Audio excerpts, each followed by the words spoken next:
Let's find another sum. Here's our example, -7, -14, -21, -28, and we know that this is an arithmetic sequence. To move from a -7 to a -14, we have to subtract 7. To move from a -14 to a -21, rather, we're going to subtract 7, so on and so forth.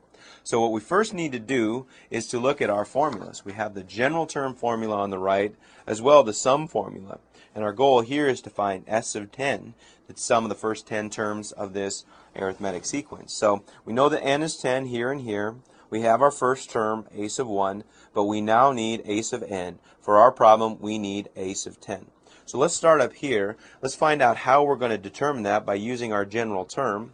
We can say a sub n is equal to our first term, a sub 1, which is a -7, plus the quantity n minus 1 times our common difference, which is a -7.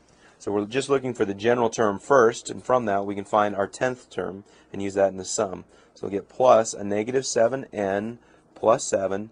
Those cancel out, so we know a sub n is equal to a -7n. From this we can now find our 10th term, a sub 10, which is a -70. Now we have all the information necessary to apply our sum formula. So S of 10 in this case will be equal to 10 all over 2 times a sub 1, which is a -7, plus our 10th term, a sub 10, which is a -70.